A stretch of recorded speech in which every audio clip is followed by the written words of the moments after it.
மேடையில் அமர்ந்திருக்கின்ற பட்டிமன்ற அறிஞர் பெருமக்களே, உங்கள் அத்தனை பேருக்கும் என்னுடைய பணிவான வணக்கத்தை முதற்கண் தெரிவித்துக் கொள்கிறேன். 20களுக்கு மேலே 18க்கு மேலே போயிருச்சுன்னா பெண் பிள்ளைகளுக்கு திருமணம் முடிக்கலாம். 21க்கு மேலே போனால் ஆண் பிள்ளைகளுக்கு திருமணம் முடிக்கலாம். அப்படின்னா காதல் பண்ணலாம்ல. அதனாலே காதல் பண்ணுகிறார்கள். நீ பண்ணலாம்னு நீ என்ன சொல்றது? அது உடலின் பாதை. எப்படி சோறோ அதுபோல இளைஞர்களுக்கு தினம் தினம் உருவமும் பருவமும் அவருடைய உள்ளத்தை புகுந்து கொடுக்கின்ற உபத்திரவம். என்ன செய்வான்? இரவு அவனை உறங்க விடுவதில்லை. வானத்தை பார்த்து விழிகளை மேய விடுகிறார். அங்கே வானமாக இருக்கு இல்லை, அவன் கண்களுக்கு முன்னரே யாரை எண்ணிக்கொண்டிருந்தானோ அந்த கனவு கன்னி அவன் அந்த வானத்தில் அப்படியே பறக்கிறான். எட்டி பிடித்து விடலாம் என்று பார்க்கிறான், முடியலை. அதெல்லாம் சினிமாவுக்கு சர்த்தான். அது ஏதோ கம்ப்யூட்டரில் வச்சுக்கிட்டு கஜ கஜா கஜ கஜான்னு தட்டி விடுறாங்க. நேருக்கு நேரம் முடியுமா? ஆக காதல் என்பது இன்று சராசரியாக எங்கே இருக்கு? பஸ்லேயே உட்காந்துருக்கான், உட்கார மாட்டேங்கிறான், ஓரஞ்சாரங்களே நிற்கிறான். நம்ம போய் என்ன இடம் இருக்கடா, ஏன் உட்காருடா அப்படின்னா, போயா பெருசு இடம் இருக்குது எங்களுக்கு தெரியாது, போ போப்பா பா அப்படின்றான். ஏன்னா அவனுக்கு அங்கே ரொம்ப பாசம் பேசிக்கிட்டு இருக்கான். கடற்கரை, நம்ம கடற்கரை இருக்கே, அது அது விடிஞ்சு எந்திரிச்சின்னு சொன்னால் அது விழிக்கிறதே இந்த காதலர்களுடைய பாசையில் தான். அந்த ஆழி பேரலைகள் இருக்கே, அது கரைக்குள்ளே வந்து மோதணும்னு ஏன் நினைக்கிதுன்றீங்க? இந்த காதலர்களை பார்த்து ஒரு முறை அவர்களுடைய கால்களில் தொட்டு தழுவிட்டு ஒரு முத்தமிட்டுட்டு போயிட மாட்டோமா அப்படின்ற ஒரு ஆசை தான். சோலை பூக்கள் எல்லாம் உதிர்ந்து கீழே விழுகின்றனவே, என்ன காரணம்? வாழ்த்தான். இந்த காதல் இன்றைக்கு ஆபத்தானதா ஆரோக்கியமானதா? இந்த காதல் ஆபத்தானது அப்படின்னு பேசுறதுக்கு இங்கிட்ட ஒரு 3 பேர், பேராசிரியர் ராஜாராம் கச்சை கட்டிக்கிட்டு நிற்கிறார்.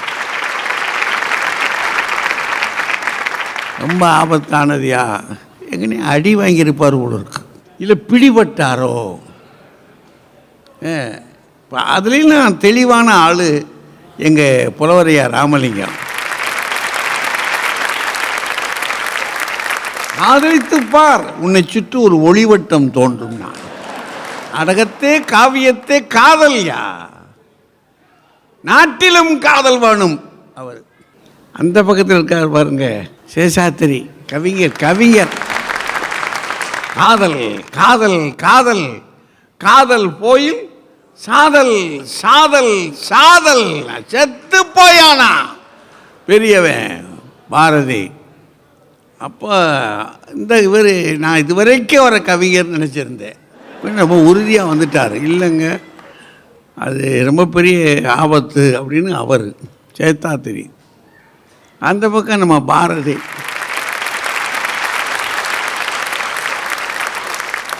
வீட்டில் வயசு பிள்ளைய கல்யாணத்துக்கு இப்போ தான் வந்திருக்கு. அப்போ இந்த நேரத்தில் போய்கிட்டு இவங்க காதல் சரி அப்படின்னா வழிகாட்டின மாதிரி ஆகும். அதனால் அதுக்காகவும் இருக்கலாம், எனக்கு தெரியாதுங்க. ஆனால் அந்த 3 பேரும் ரொம்ப முடிவாக நிற்கிறாங்க, முடியாது, அது ரொம்ப ஆபத்து அப்படின்னு. இந்த பக்கம் நம்ம புலவரையா, அவர் இல்லைங்க ரொம்ப சுகமானது என்றார். நம்ம பாப்பா தெய்வான அது சொல்லுது, காப்பியத்தில் படித்ததுனால அப்படி இருக்கலாம், அல்லது வேறு நல்ல படங்களை பார்த்ததுனால இருக்கலாம், அல்லது நல்ல நடைமுறையில் எங்கேயாவது நல்ல காதலர்கள் இருப்பாங்கள்ல, அவங்கள பார்த்துருக்கலாம். அதனால் அது ரொம்ப துணிஞ்சு சொல்லுது. இல்லைங்க, ஆரோக்கியமானது அது. ராஜா அவருக்கு சொல்லிட்டாரு, இல்லை ரொம்ப ஆரோக்கியமானது, நானே காதலிச்சிருக்கேன். எனக்கு தெரியும்ல, நான் தானே கல்யாணம் பண்ணி வச்சாது. மாதிரி இளைஞர்களுக்கு இது வாய்க்கணும் அப்படின்னு அவர் சொல்லும்போதெல்லாம் எனக்கு எரிய ஏக்கமாகவே இருக்கும்.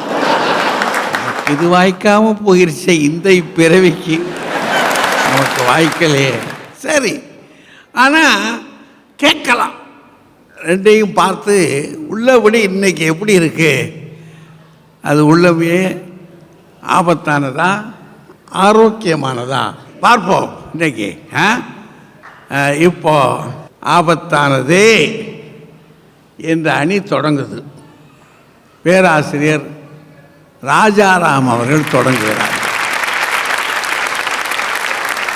அனைவருக்கும் என் அன்பின் வணக்கம். மாண்புமை நடுவர் அவர்களே, மனித வாழ்க்கையில கொஞ்சம் கடினமான பருவம் என்பது எது தெரியுமா? 16 வயதிலிருந்து 23 வயது வரை இந்த பருவத்தில் தான் காதல் வந்து தொலைக்கிறது. சுருக்கமா சொன்னா இன்றைய காதல் என்ன தெரியுமா?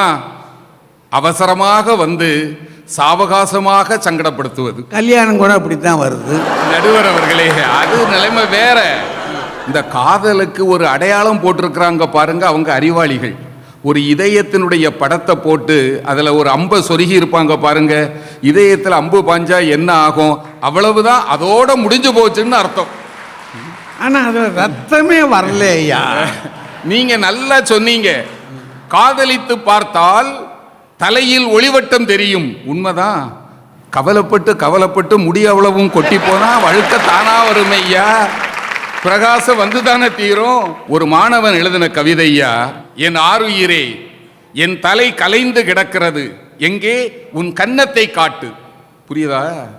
அந்த கன்னம் என்பது கண்ணாடியா, அதை பார்த்து இவர் தலைவாரிக்கணுமா. நான் அவனை கூப்பிட்டேன், இங்க வாப்பா, எப்படி இப்படி எழுதுனேன்னா அவன் அப்படி திரும்பிட்டு சொல்றான், அதெல்லாம் என் வயசுல இருந்தா புரியும்.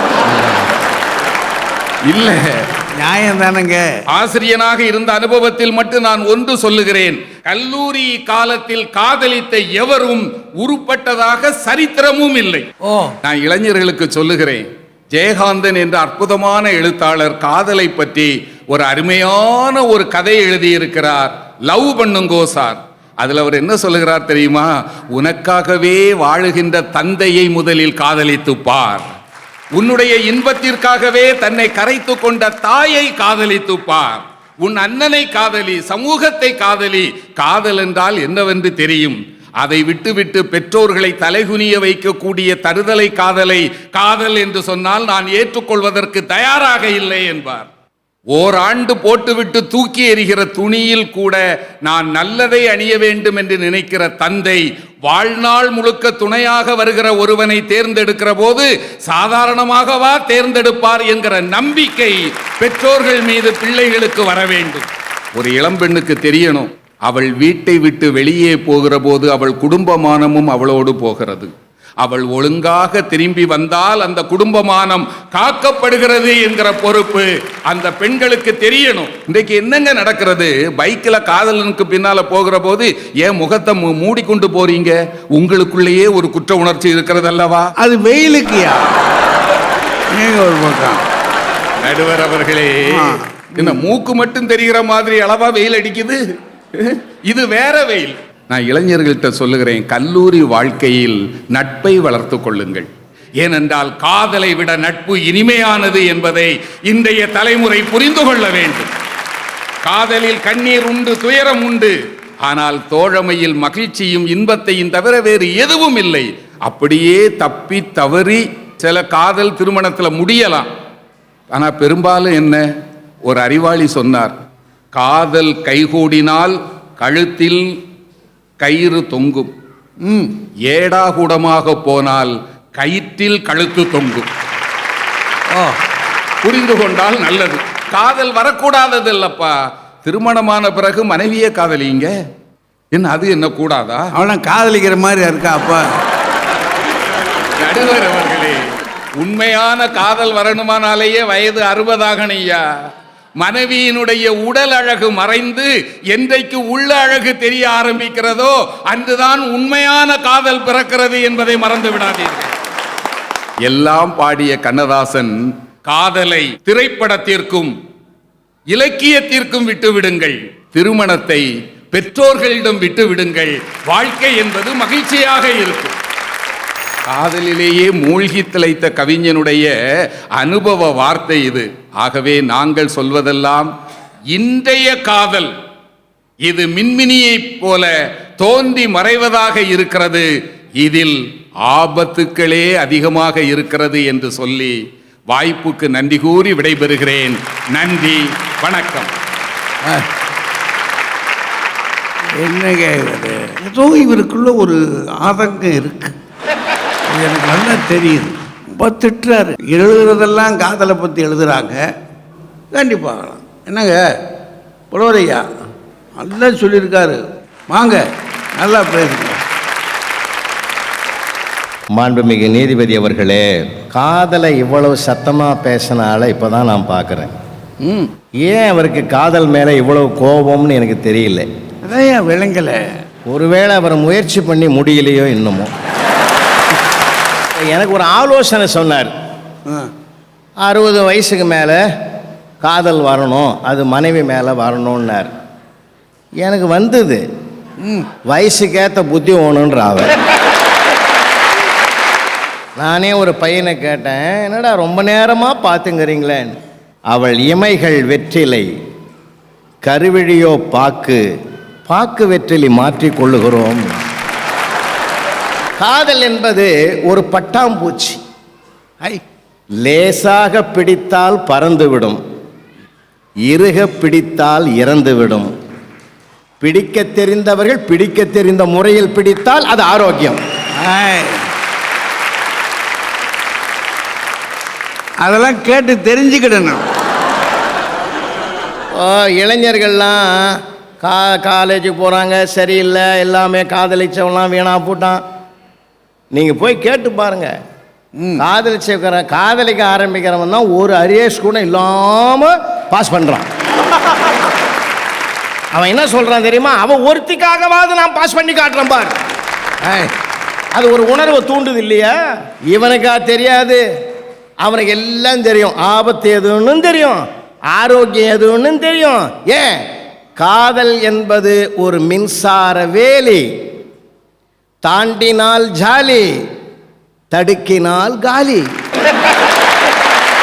நாமெல்லாம் புத்திமதி சொல்லியே வேணா போறோம்.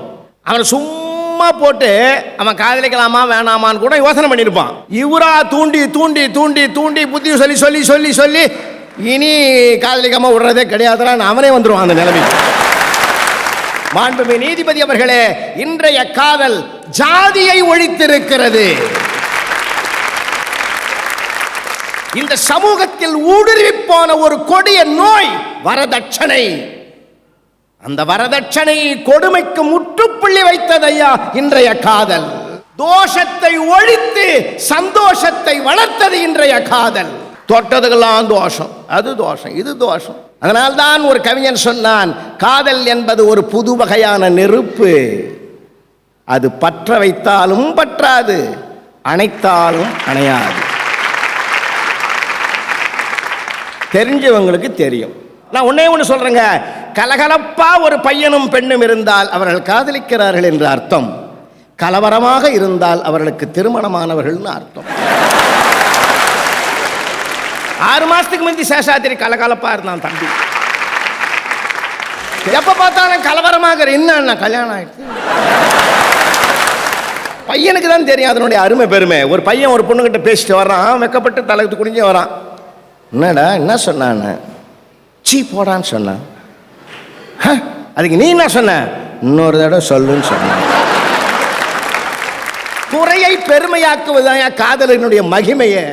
இன்றைய காதலுக்கு கண் உண்டு, அன்றைய காதலுக்கு கண் இல்லை. இன்றைய காதல் யதார்த்தம், அன்றைய காதல் கனவு. இன்றைய காதல் பந்தம், அன்றைய காதல் நிர்பந்தம் என்று சொல்லி நல்ல வாய்ப்புக்கு நன்றி கூறி விடைபெறுகிறேன். வணக்கம். ரொம்ப நல்லா பேசியிருக்காரு, நல்ல செய்திகளை சொல்லியிருக்காரு. சூட்டோட சூட்டா அவர் ரொம்ப உற்சாகமாக இருந்தாராம். அது சேஷாத்திரி தானே? இப்போ சோகமாக இருக்கார். சரி வாங்க சேஷாத்திரி.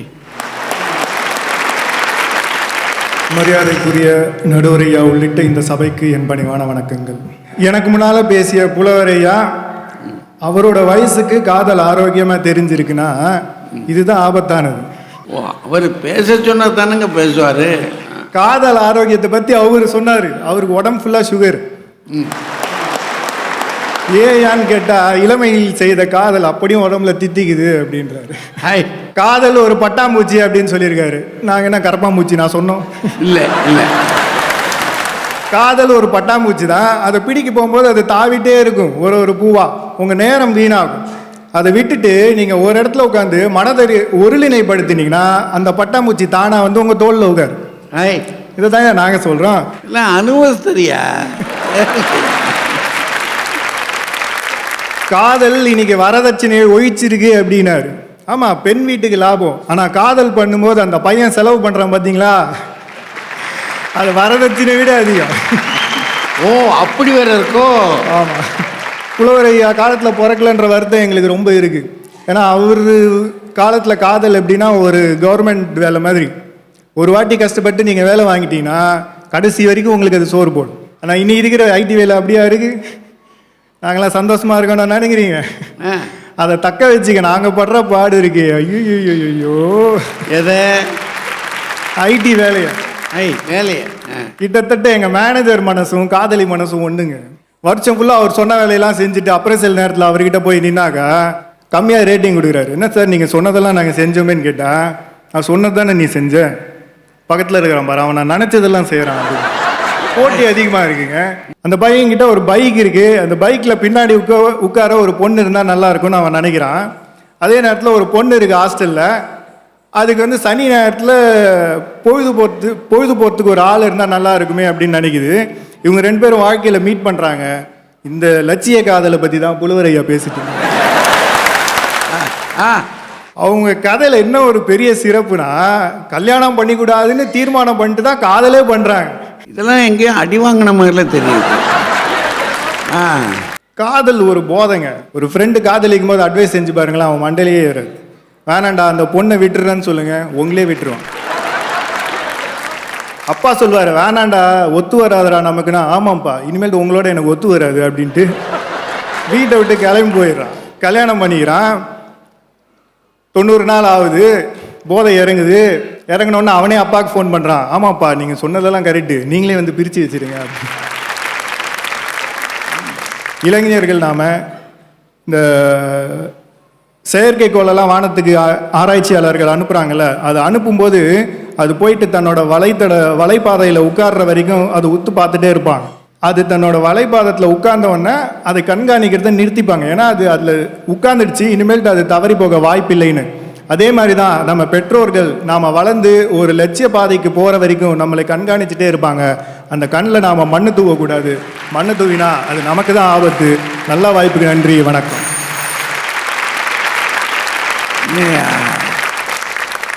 ஒரு காதலிக்க கூட விட மாட்டேங்கிறாங்களே இந்த ஆளுங்க. இந்த ஆளு இந்த வயசில் இப்படி அழுவார். பரிதாபம் பரிதாபம். சரி, ஒரு பேச்சை கேட்கறத விட இந்த சகோதரி பேச்சை கேட்கலாம். ஆமாம் நடுவரையா, சேஷாத்ரி அண்ணாவோட உபன்யாசம் இவ்வளவு நல்லா இருக்கும்னு நான் சத்தியமா எதிர்பார்க்கல. ஒரு காலத்துலலாம் காதல் பண்ணா என்ன சொன்னாங்க அதிகபட்சமா? நீ என்னோட இதயம், நீ என்னோட உயிர்மா, அவ்வளவுதானே சொன்னாங்க. ஆனா இன்னைக்கு இன்னும் ஒரு படி மேல போய் ஒரு காதலன் ஒரு புது கவிதை எழுதுகின்றான். உன்னை என்னுடைய இதயம் என்று நான் சொல்ல மாட்டேன், ஏனென்றால் நீ துடித்து நான் உயிர் வாழ விரும்பவில்லை. அவ இவன் துடிச்சா அவ உயிர் வாழப்படாது. அதுதான் நடுவர் அவர்களே, காதல்னா அப்படிதானே. இன்னைக்கு இளைஞர்கள் எப்படி மாறிட்டாங்க தெரியுமா? எங்கேயாவது ஒரு இடத்துக்கு போகணும், கல்யாணம் போகலாம், கிளம்பு கிளம்புன்னு வீட்டில் அம்மா சொன்னா கேட்க மாட்டாங்க, அப்பா அசிங்கமா திட்டினா கேட்க மாட்டாங்க. ஆனா காதலிய பார்க்க போகணும்னா 10 மணி 9:55 போய் நிக்கிறாங்களே. இன்னைக்கு இளைஞர்களுக்கு பங்க்சுவாலிட்டியை கத்து கொடுத்ததே இந்த காதல் தானே. பள்ளிக்கூடமா கத்து கொடுத்துச்சு, அலுவலகமா கத்து கொடுத்துச்சு. என் பக்கத்து வீட்டில் 2 பேர் இருக்காங்க நடுவர்களே. 2 பேரும் வேலைக்கு போறவங்க. பாவம் அந்த அக்கா ஆஃபீஸில் கண்டிப்பாக ஃபாரின் போயே ஆகணுன்ற ஒரு சூழ்நிலை, தவிர்க்க முடியல. அப்போ அவர் என்ன சொன்னார் தெரியுமா? நீ பத்திரமா போயிட்டு வாமா, நான் வீட்டை பார்த்துக்கிறேன்னு சொல்லி தான் வீட்டு தலைவி, இந்த உலகத்துக்கே தலைவி ஆகணும்னு சொல்லி அனுப்பி வச்சாங்களே. இப்படி காதலியின் கண்களை மட்டும் நேசிக்காமல் அவளுடைய கனவையும் சேர்த்து நேசிக்க வைக்கின்றதே. இந்த காதல் ஆபத்தை எடுத்து சேஷாத்ரி அண்ணாக்கு. அதுல என்ன வருத்தம் தெரியுமா? பாரதி அக்கா போய் அந்த சைடு உட்கார்ந்ததுதான். யோசித்து பாருங்க, வீட்டில் இருக்கிறவங்க காதலோடு நம்ம கனவையும் சேர்த்து நேசிக்கிற காரணத்தினால தானே நைட் இட்லி வைக்கலாமா சட்னி வைக்கலாமான்னு யோசிக்காம கம்ஃபர்டபுளா உட்கார்ந்து பட்டிமன்றம் பேச முடியுது பாரதி அக்கா. ராஜாராம் ஐயா அப்படி பேசுறாருன்னா அந்த காலத்துல சின்ன வயசுலயே கல்யாணம் பண்ணி வச்சுட்டாங்க, அவருக்கு காதலிக்க நேரம் இல்லை, அந்த ஆதங்கத்துல பேசுறாரு. நேரம் இல்லை இல்லம்மா, வழி இல்லம்மா. அன்னைக்கு என்னோட தோழி ஒருத்திக்கு ஒரு ப்ரொபோசல் வந்துச்சு ஐயா, ஒரு லவ் ப்ரொபோசல். அவள் என்ன பண்ணா தெரியுமா? அவளுக்கும் பிடிச்சிருந்தது அந்த பையனை, அவளும் போய் பிடிச்சிருக்குன்னு சொன்னான். யார்கிட்ட தெரியுமா? அந்த பையன்கிட்ட இல்லை, தன்னோட அம்மா கிட்ட போய், அம்மா அம்மா இந்த மாதிரி எனக்கு ரொம்ப பிடிச்சிருக்கு, நீங்கள் சரின்னு சொன்னால் நான் கல்யாணம் பண்ணிக்கிறேன், இல்லைன்னா வேண்டாமான்னு சொன்னான். அவங்க அம்மாவும் ஒரு நிமிஷம் உட்காந்து யோசித்து பார்த்தாங்க. நம்முடைய வளர்ப்பு எப்போதும் தப்பாகாது, அதனால ரெண்டு விசாரிக்கலான்னு விசாரிச்சாங்க. ரெண்டு குடும்பமும் சேர்ந்து பேசினாங்க, ஜாம்னு கல்யாணம் நடந்தது. ரொம்ப சந்தோஷமாக இருக்கிறார்கள். இதுதானே காதலுக்கு மரியாதை. முதலியே பெற்றோர்கள்ட்ட இருந்து லைசன்ஸை வாங்கிட்டு அப்புறம் தானே காதல்ன்ற வண்டியில ஏறி போறாங்களே. இது ஒரு புதுவிதமான ஸ்டைல் நடுவர் அவர்களே. சுருக்கமா சொல்லணும்னா, இன்னைக்கு காதல்ன்றது ஒரு மெதுவடைய போல, அதில் இருக்கிற உளுந்துன்றது ஆரோக்கியமான விஷயம். அந்த உளுந்த பார்த்துதான் இன்னைக்கு நிறைய இளைஞர்கள் விழுந்து காதல் பண்றாங்க. என்னைய நினைச்சா எங்களுக்கெல்லாம் பயமா இருக்கம்மா. அதுதான் நடுவர் அவர்களே நானும் சொல்றேன். அந்த எண்ணெயை மட்டும் பார்த்துட்டு வந்துட்டு ஐயையோ வடப்போச்சே, காதலின் தரம் போச்சேன்னு எதிர்கட்சியினர் புலம்புகிறார்கள். வெறும் முட்களை மட்டும் பார்த்து விட்டு ரோஜா செடியே ஆபத்தானது என்று சொல்கிறார்கள். அழகு தெரிய வேண்டும் என்றால் ரோஜா மலரை பாருங்கள், அப்படியும் தெரியவில்லை என்றால் ஒரு நல்ல கண்டாக்டராக பாருங்கள். அவங்க 3 பேரும் ஒத்துக்கிறாங்களோ இல்லையோ நடுவரையா, நீங்கள் எப்பவுமே எங்க கட்சி. ஏன்னா என்ன சொன்னார்? வாங்க பழகலாம், பிடிச்சா கட்டிப்போம்யா.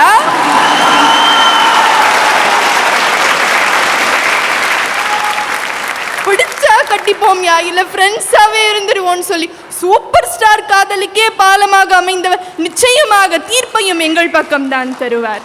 காதலும் கற்பும் பிறந்த பூமி பாரத தேசம். அதனால நிச்சயமாக இங்கே இன்றைக்கு மட்டுமல்ல என்றைக்கும் ஆரோக்கியமாகத்தான் இருக்கும் என்று சொல்லி நல்ல வாய்ப்புக்கு நன்றி கூறி விடைபெறுகிறேன். நன்றி, வணக்கம். யாரோ எங்கேயோ வாங்க பழகலாம், பிடிச்சா கட்டிக்கங்கன்னு சொன்னது அது வேற யாரோ, நான் இல்லை. எனக்கும் அதுக்கும் தொடரவே கிடையாது, வேற ஆள். அதை நீங்கள் வச்சுக்கிட்டு இருக்காங்க. ஆனால் நல்லா, ரொம்ப நல்லா பேசியிருக்கு, நல்லா சொல்லுது. பளவு சொன்னால் விடுமா பாரதி? வாங்கப்பா, வாங்க. நடுவர் அவர்களே, இன்னைக்கு எனக்கு கிடைச்ச ஞான வெளிச்சம் போல இது மட்டும் எனக்கு கிடைச்சதே கிடையாது. அதை வழங்கியவர் செல்வி தெய்வானி அவர்கள். காதலுக்கு என்னென்ன ஓமைகளை எல்லாம் நான் எவ்வளவோ பட்டிமன்றத்தில் கேட்டிருக்கேன். அது உளுந்தவட வானம் மாதிரிம்பாங்க, அது செம்மண் நிலத்திலே பெய்த நீர் மாதிரி, இதெல்லாம் கேட்டிருக்கேன். ஆனா உளுந்த வடை மாதிரின்ற ஒரு ஓமைய சிலிர்க்குது எனக்கு. நடுவர் அவர்களே, இந்த உலகத்துல எவ்வளவோ வடை இருக்கு. வாழைப்பூ வடை இருக்கு, மசால் வடை இருக்கு. எல்லாத்தையும் விட்டுட்டு இது உளுந்து வடைன்னு தெய்வான சொன்னாங்க பாருங்க, அங்க நிக்கிறாங்க தெய்வான். ஏன்னா உளுந்து வடை ஒண்ணுத்துலதான் ஓட்டை இருக்கும். ஓட்ட ஒடசல் நிரம்பியது காதல் என்பதை இவ்வளவு தெளிவா தெய்வானை சொன்ன பிறகு நான் இனிமே எதுக்கு பேசணும் நடுவர் அவர்களே? இல்ல பேசுங்க. தெய்வானை சொன்னாங்க, ஒரு பெண்ணு அவளுக்கு ஒரு ப்ரப்போசல் வந்துதான். ஒருத்தன் அவளை காதலிக்கிறேன்னு சொன்னானாம். உடனே நேர போய் அம்மா கிட்ட சொன்னாலாம். அந்த அம்மா ஒன்றும் கத்தலையா, ஒன்றும் திட்டலையா, எதுவும் செய்யலையா. இதுவன்றோ காதலினுடைய வளர்ச்சி. தெய்வானே, உங்களுக்கு விஷயம் தெரியாதா? இப்போ அப்பா அம்மாலாம் நல்ல உஷார் பார்ட்டியாக இருக்காங்க. காதலிக்கிறேன்னு சொன்ன உடனே பொங்கி எழுந்து, நீ எப்படி காதலிக்கலாம், இந்த குடும்பத்தினுடைய மரியாதை என்ன ஆகும், ஓ வாழ்க்கை கெட்டுப்போடு, இப்படிலாம் ரொம்ப ஓவரா அலம்பல் பண்ணா அன்னைக்கே ஓடி போய் போலீஸ் ஸ்டேஷன்ல கல்யாணம் பண்ணிக்கலாம். அதனால அப்பா அம்மா என்ன பண்றாங்க, காதலிக்கிறியா சரின்னு சும்மாவே இருக்காங்க. 10 நாள்ல அதுங்க ரெண்டுமே சண்டை போட்டு பிரேக்கப் ஆயிடுறது தானா? நடுவரவர்களே, எனக்கு என்ன புரியலன்னா, இந்த நாட்டில் சில இளைஞன் காதலிக்கிறான், சில பேர் காதலிக்கல இல்லையா? இந்த காதலிக்காதவன் எல்லாமே விளங்காதவன்ற மாதிரி அவங்க 2 பேரும் பேசியிருக்காங்க. தெய்வான சொல்லுது, இப்பதான் பங்க்சுவாலிட்டினா என்னன்னு அவன் கத்துக்கிறானா. 10 மணிக்கு பஸ் ஸ்டாப்புக்கு போறதுக்கு 9:55க்கு போனா பரவாயில்லம்மா, வீட்டில் காலையில 4:30 மணிலேருந்து தலை சீவன் அம்மாவன் தலைய ஃபுல்லா சீவிட்டு அதுக்கப்புறம் 1 மணி நேரம் கலைக்கிறான். வீட்டில் பின்னாடி எல்லா வீட்லயும் காயலாம் கடைக்கு போறதுக்கு இரும்பு வச்சிருப்பாங்கல்ல, அதெல்லாம் உருக்கி கையில வளையமா போட்டுக்கிறான். தலையில கார குழம்பு கொட்டினா மாதிரி கலர் பண்ணிருக்கான். இத்தனையும் செஞ்சு பஸ் ஸ்டாப்ல நிக்கிறான். அந்த பொண்ணு 1 மணி நேரம் வரலனாலும் அதே போஸ்ட்ல நிக்கிறான். சில்லறை சேர்ந்துடுது அவனுக்கு. பங்க்சுவாலிட்டியை ஃபாலோ பண்றான். இளைஞன் சாதாரணமா இருக்கிறவன முழுக்கிருக்காக்குறது காதல்ன்ற வேதனையில நாங்க 3 பேரும் பேசிட்டு இருக்கோம். எங்களை பார்த்து சொல்லுது, வடை போச்சேன்னு நாங்க 3 பேர் இருக்கோமா. நாங்க என்ன கொண்டை வச்சு நடுவில் குச்சி போட்ட வடிவேலு மாதிரி இருக்கா எங்களை பார்த்தா? இப்ப இவங்க சொன்ன மாதிரியே ஒரு இளைஞன் கவிதை எழுதினான். மழைச்சாரல் நேரம், மர வீடு, பக்கத்திலே மலை அருவி, இந்த குளிர்ச்சியில் உனக்கும் எனக்கும் இடையிலே இருக்கிற ஒரு கோப்பை தேநீர் மாத்திரம் கொதித்து கொண்டிருக்கிறதுன்னு ஒரு கவிதை எழுதினான். சுத்தமா விளங்காத கவிதை.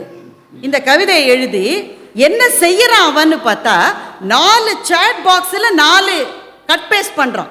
4 பெண்களோடு ஒரே நேரத்தில் இந்த கவிதையை பகிர்ந்து கொள்ளுகின்றான். எதுக்குப்பா 4 பேருக்கு ஒரே கவிதையை அனுப்புறனா? ஆண்டி, ஒன்னு போனா ஒன்னு நிக்குன்றான். காதல் என்பது உயிர், இயற்கை என்பதை புரிந்து கொள்ளுகின்ற கலாச்சார பின்னணி இல்லாத இளைஞர்கள். ஒரு இளைஞன் தன்னை ப்ரப்போஸ் பண்ணாக்க அவனுடைய பணத்தை செலவழிப்பதற்கு அது ஒரு வாய்ப்பு என்று நினைக்கிற தவறான சிந்தனை உடைய இளம் பெண்கள். இந்த மும்முனை தரப்புக்குள் காதல் என்பது மாட்டிக்கொண்டு இன்றைக்கு தன்னுடைய எல்லா சிறப்பு அம்சங்களையும் இழந்து விட்டு நிற்கிறது. சம்பந்தப்பட்டவர்களுக்கு சந்தோஷம் இல்லை, பெற்றோர்களுக்கு மகிழ்ச்சி இல்லை. தன்னுடைய பெண்ணோ மகனோ தவறான ஒரு காதலை நோக்கி போகிறாள் என்று பார்க்கிற போது ஒரு அப்பாவோ அம்மாவோ என்ன செய்ய முடியும்? இன்றைய சூழ்நிலையில் பெற்றோர்கள் தங்களுடைய பிள்ளைகள் காதலில் சிக்குண்டு கிடப்பதை பார்த்து சொல்லவும் முடியாமல், சொல்லாமல் இருக்கவும் முடியாமல் வருந்துகின்றார்களே. இந்த வருத்தத்தை பெற்றோர்களுக்கு கொடுக்கிற காதல் ஆபத்துகளை மாத்திரமே இந்த சமூகத்துக்கு பரிசளிக்கும் என்று சொல்லி நல்ல வாய்ப்புக்கு நன்றி பாராட்டி முடிக்கிறேன். வணக்கம். கடுமையான குற்றச்சாட்டுக்கையா, புடியா இவ்வளோ அவயசமா? வாங்க ராஜா. எனக்கு முன்னாலே பாரதி அவர்கள் ரொம்ப அருமையாக பேசினாங்க. ஒரு சின்ன பொண்ணு ஏதோ ஒரு ஓமை சொல்லிருச்சு. அந்த பொண்ணு இன்னைக்கு சாயந்தரம் எதை சாப்பிட்டுச்சோ அதை சொல்லியிருக்கு.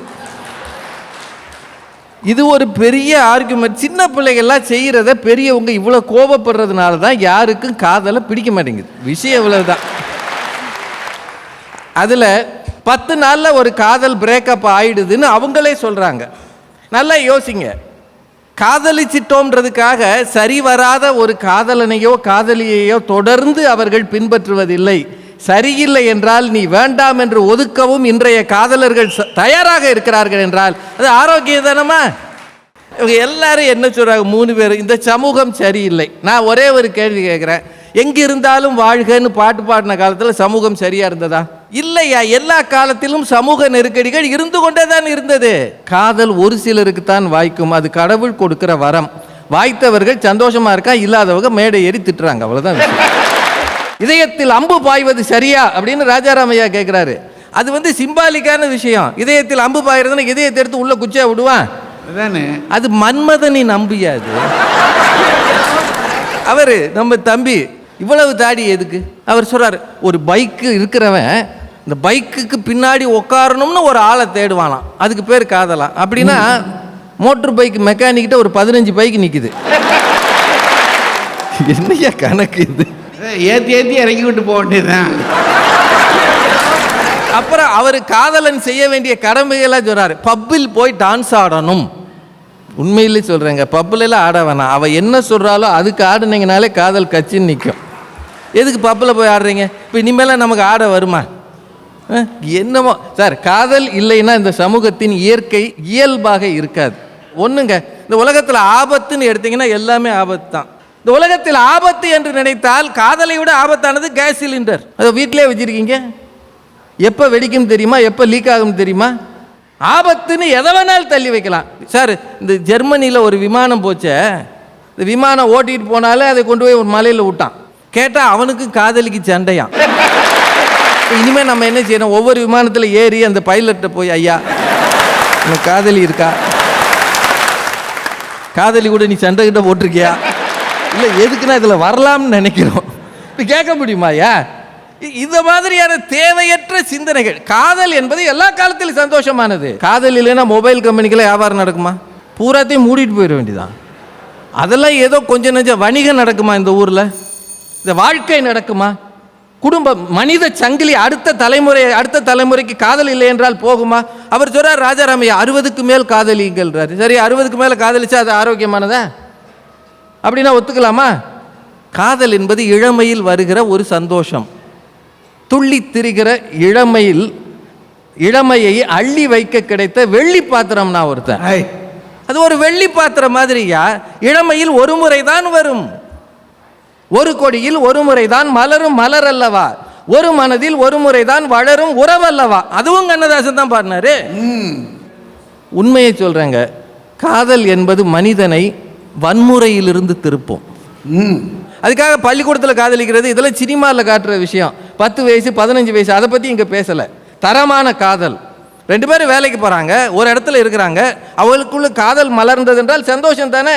இன்றைய காதல் ஆரோக்கியமானது அப்படின்னு சொல்கிறதுக்கு ஒரே ஒரு விஷயந்தான், பிள்ளைகள் பேசுகிறார்கள், ஒரே தரத்தில் இருக்கிறாங்க. ஒன்றும் இல்லை சார், ஐடியில் வேலை பார்க்குறவங்களுக்கு வாய்ப்புகள் அதிகம்.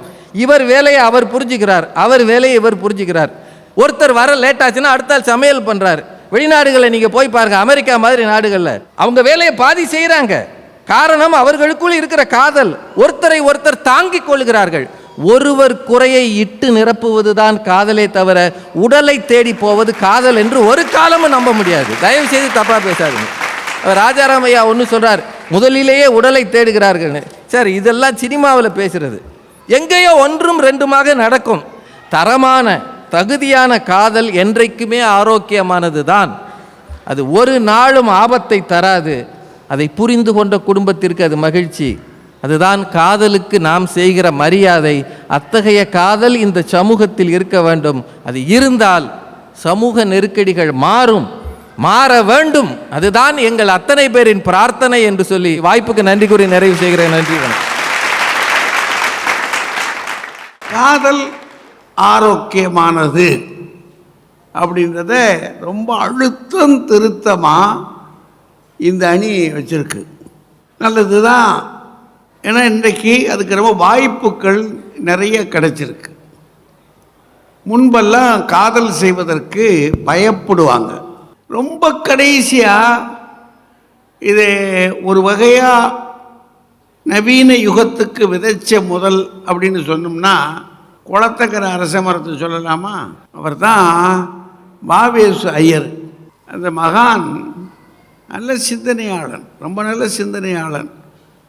அவர் தான் அது குளத்தங்கிற அரச மரம், மங்கையர்க்கரசியின் காதல், அப்படி முதலிய சிறுகதைகளெல்லாம் எழுத தொடங்கினாங்க.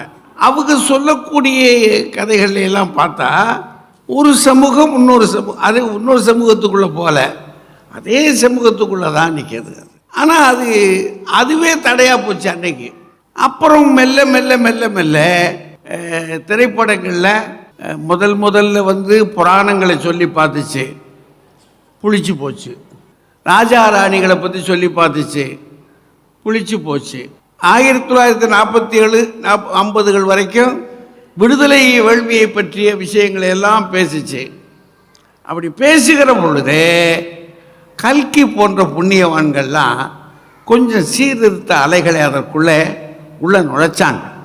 அப்புறம் இன்றைக்கு பார்த்தா திரைப்படம் காதல் இல்லாமல் படம் வந்தால் ஓடாது, ஆனால் ஓடிடும். காதல் இருந்தால் தான் இளைஞர்கள் பார்க்கிறார்கள். அதனால் அதை இதை வச்சுக்கிட்டு மையமாக வச்சுக்கிட்டு நீங்கள் பார்த்தீங்கன்னா தான் இன்னைக்கு காதல் எப்படி நிற்கிது. ஏன்னா இங்கே கொடுத்துக்கிட்டது இன்றைய காதல். அது இன்றைய காதல்னு சொன்ன உடனே ராஜாராம் ஆபத்தானது அப்படின்னா நேற்றைய காதலை முன்னே எழுதப்பட்ட காதல் எல்லாம் கடலினும் ஆழமானது, வானத்தை விட உயரமானது, நிலத்தை விட பெரியது. அந்த அளவுக்கு இருந்த பாடல் காதல் இன்னைக்கு மோசமாக போச்சே. அப்படின்னா அப்போ விஷயம் ஏதோ ஒரு கோளாறு இருக்கணும்ல.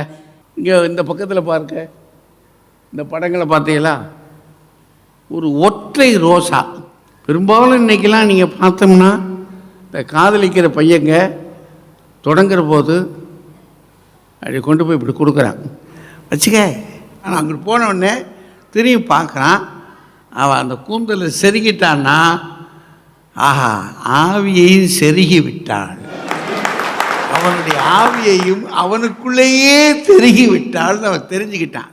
அது தப்பா தப்பா கேள்வி. முதல் காரியம் எங்கே இடிக்குது? பள்ளிக்கூடத்தில் கல்லூரியிலேருந்து எதுக்கு போயிருக்க? அப்பா அம்மா எதுக்காக அனுப்பிச்சி வச்சாரு? நல்லா படிச்சுட்டு வாடான்னு தான் சொன்னாரே தவிர என்னைக்காவது சொல்லியிருக்காராப்பா தெய்வானே? என்னைக்காவது அப்பா அம்மா நல்ல பையனாக இருந்தால் அங்கேயே கூட பார்த்துருமா? என்ன ஐயா நீங்கள் எதுவும் சொல்லிவிட்டது உண்டா? இல்லை. அப்போது எதை என் தகப்பனும் என் தாயும் எனக்கு ஆணையிட்டிருக்கிறார்களோ அதை பின்பற்றுவது தானே இப்போது என்னுடைய வேலை. ஒரு பொண்ணு ஒருவனை காதலிக்கிறது என்பதெல்லாம் எப்போ எந்த நேரம் யாருக்கு இது முகிழ்க்குமோ அந்த நேரம் அது முகிழ்க்கும். அதான் நடக்கும். அது எங்கே? படிக்கிற இடத்துல கூடாது. சரி, அப்போ அதுக்காக காதல் ஆபத்துன்னு சொல்லிடலாமா? சொல்ல முடியாதுல்ல. ஏன்னா அது நல்லதுல. இல்லாட்டி என்று பாரதி செய்திருப்பானா காதல்? கண்ணதாசன் அத்தனையாக பாடுவாரா? அப்படின்னா காதல் நல்லது, அதை நாம் இல்லைன்னு சொல்லலை. பிறகு என்னையா அப்புறம் எப்படியா காதலிக்க முடியும்? அங்கே தானே பழகிறதுக்கு இடம் கிடைக்குது. வேறு எங்கே எங்களுக்கு கிடைக்குதுன்னா எங்கே கிடைக்கலாம்?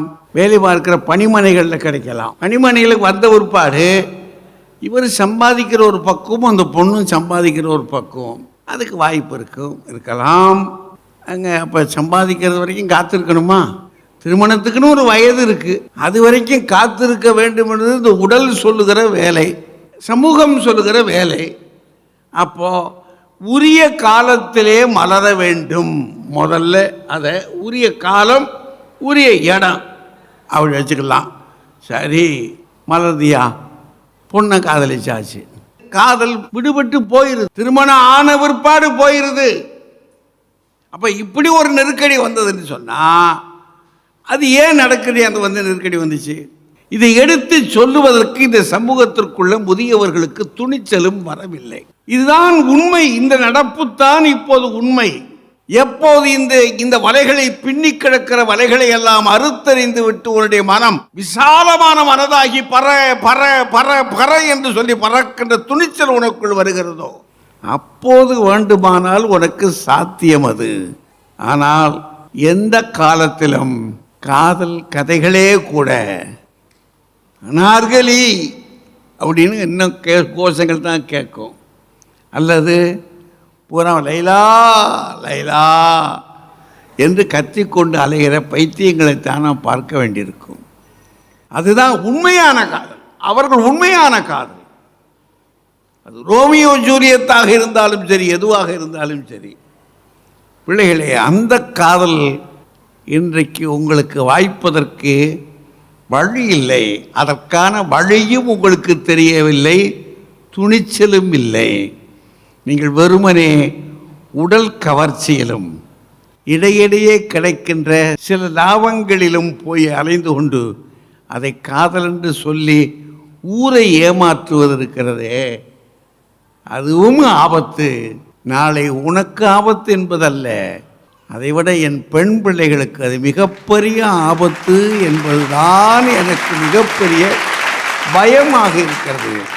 பையன்களை பற்றி நான் கவலைப்படவில்லை.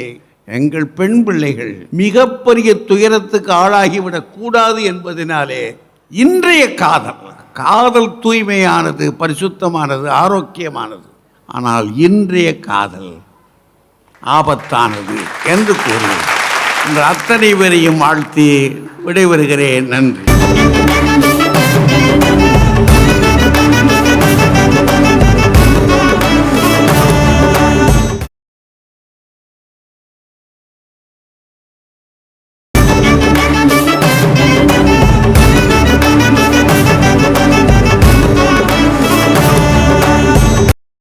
இன்னும் பல வீடியோக்களை காண சன் லைஃப் சேனலை சப்ஸ்கிரைப் பண்ணுங்க.